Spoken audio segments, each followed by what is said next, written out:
Hello and welcome. With her controversial work, The Vagina Monologues, this writer redefined the way women around the world talked about themselves.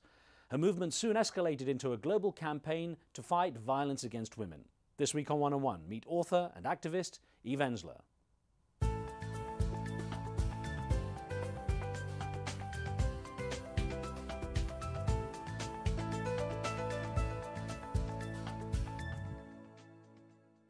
A traumatic childhood filled with violence and rape forged her determination to help abused women find a way out and achieve safety and security.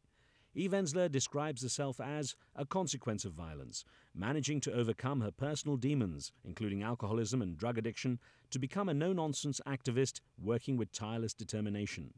She found her voice through her controversial but immensely successful, award-winning work, The Vagina Monologues, which was written in 1996 and first performed in the basement of a cafe, but went on to be translated into 45 languages and performed in more than 120 countries, featuring a host of A-list Hollywood celebrities, such as fellow activist Jane Fonda. Seeing how her writing and stage productions could change the attitudes of women and men, Ensler took her work to countries such as Afghanistan, risking her personal safety, and parts of Africa, particularly the Democratic Republic of Congo, where violent conflict has directly targeted women and girls. Ensler continues to build a catalogue of inspirational work from a feminist perspective, such as The Good Body, focused on personal image, and A Memory, a Monologue, a Rant and a Prayer, which in true Eve Ensler style features the contributions of some leading international figures, all with the clear focus of stopping violence against women and girls. Eve, it's great to have a chance to chat with you. I'm very happy to be here. Now, it's interesting because you're obviously you occupy your time very heavily. You're traveling a lot to Africa. You're very concerned with actually doing your work at a grassroots level in locations which are particularly troubled. Congo, for example, Democratic Republic of Congo. What was it that drew you to that place first? I think for me, having worked on violence against women now for 10 years, 11 years, it's where I crossed some threshold of understanding of this issue. We know that violence against women is a global issue. We know it's not a cultural thing. We know it exists because patriarchy exists and it sustains patriarchy.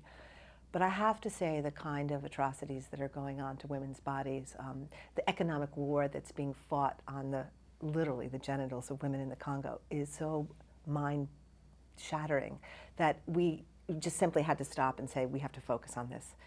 How do you overcome those cultural barriers that obviously make it that hard? You're a white woman going into a very different environment, trying to talk about subjects that are largely taboo for most people now. Well, first of all, I feel like I'm serving women in those countries who are doing the work. There are so many women in the Democratic Republic of Congo. Local grassroots groups have been doing this work for a really long time. And I feel like my role and the role of VDay, which is a global movement, is to help them do what they're doing and not direct them or recreate the real. I guess perhaps most importantly, how well are men embracing it? Well, I'll tell you something very interesting. I feel like the VDay movement in general, men have really, in the last few years, we've tripled and really expanded the men's movement. And we've actually just in the process of launching an official V-Men's movement. Because I think over the years what's happened, obviously at the beginning of the Vagina Monologues, I think men were a little nervous and didn't know what it was. But for the men who came to it, they seemed quite excited by it and actually had a lot of questions and were, I think, served in the sense that they understood women better, they became better lovers, they were more equipped to take care of women. And I think there were a lot of men, for example, who were involved with women who'd been raped, who'd been abused, who really didn't know what to do. And I think the Vagina Monologues helped them ask questions and helped them build relationships that they weren't able to build before. I guess that's an important distinction, that it's inclusive, that it's not something just for women. The idea is it's something for society. Well, the thing is, as I always say, 90% of the violence done towards women is done by men. We're actually not raping ourselves. So it's going to be very hard to stop violence without men participating in the process. And I like to think that as we go, men see this issue as their issue and that we're in this together. I always say there are very few men who actually do the raping, but the majority of men who don't aren't outspoken about it. And were they to be outspoken, I think things would change.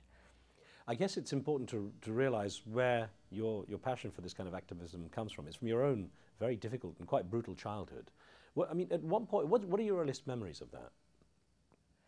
You know, I think I always say it, and I've been thinking about this a lot lately. I think I am a consequence of violence. You know, my whole childhood from, really from 10 on, or earlier than that, to be honest, like maybe 6 on, it was about violence in some form. It was either about being overtaken sexually by my father and dominated by my father and invaded by my father. And then after that, it was, being beaten by my father and being, it was a pretty scary experience, life, whether it was getting bloody noses in restaurants or being thrown against walls or being whipped, and all that was happening in a very, lovely white middle-class neighborhood. So there was a lot of denial around the fact that it was actually even happening. So there was that great mind confusion where what you see isn't really happening to you, so you get completely disconnected and disassociated from yourself. And I think early on, that violence determined so much of who I was. You know, a desperation, a depressed person, a lonely person, a isolated person. It took me so many years to climb out of that, just to find my way out of the maze of that violence and that self-hatred and horror. And I think I made a kind of vow with myself at a certain point that if I ever got out of it, I'd figure out a way to go back for the others, you know. In contrast, your mother was in denial, and she didn't say anything, didn't do anything. Yeah. So in terms of how you've gone into being very vocal about it, when you look back on it, can you understand her situation, or do you resent that? I can. I mean, you know, I think it's taken me a long time to understand.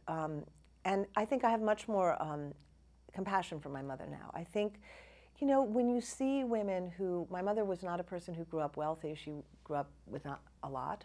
And my father then offered her a way out of that, and then she suddenly had 3 children, and she had a husband who had, you know, means. And I think for my mother to give all that up and to leave would have been very, very difficult for her. And I think, I mean, she has even said to me in no uncertain words that I was her sacrifice, you know, that I was a necessary sacrifice. And that feels terrible on some level, but it also has taught me to have compassion for women who aren't able to leave violence, women who are stuck in situations, women who want desperately to change their lives, but they don't have the means, or they don't have the resources, or they don't have the direction. And it's not like people are bad or people are good. People are caught. People are caught. So how do we help people get uncaught?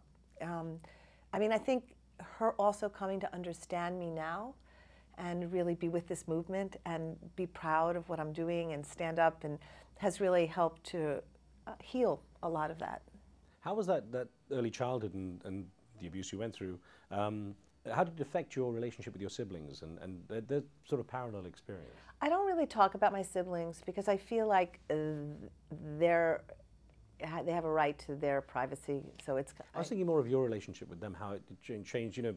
I think when you grow up in a family where violence is at the core, I always say it's kind of like growing up in a little camp where everybody's divided against everybody else and everybody's used against everybody else in that kind of violent manipulation. So I think it shatters trust, it shatters alliances, it shatters people's sense that they can stand up for each other and fight, and then people feel ashamed that they haven't protected people, and then they feel that they've let themselves down, and so they hate the person, and all that system gets into place. And that manifested itself even in your early life, in your teenage life, becoming an alcoholic while at high school. Yeah. At what point were you able to see what you were going through and turn the corner?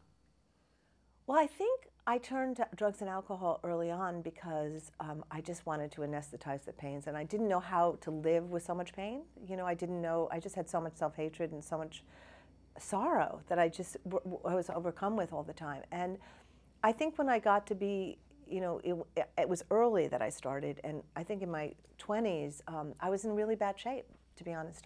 It was kind of like either I'm going to live or die. It was all kind of revealed at a certain point. And I am very lucky that certain people intervened on my behalf. And there were people who actually, you know, knew how to love me before I knew how to love me. And I will never, ever be able to express my gratitude for that period of my life, you know.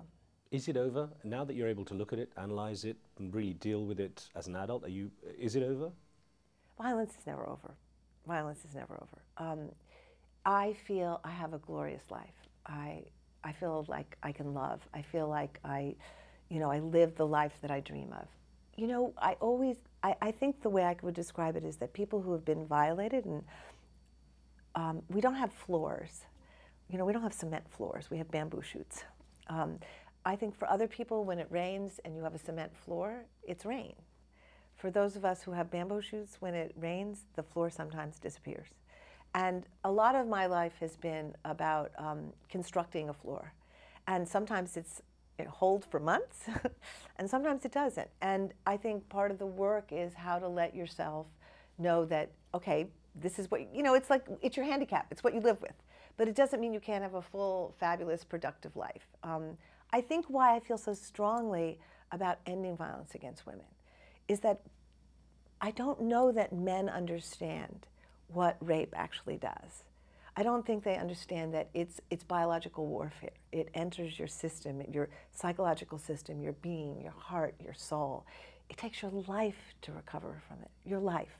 And it takes all your life. And if you don't have resources, and if you don't have a community, and if you don't have love, how do you do that? How do you do that? So that's why I want to stop it. You've done some amazing things. I'm going to ask you more about that. We're going to take a short break here, Eve. We'll be right back with more with Eve Ensler in a moment.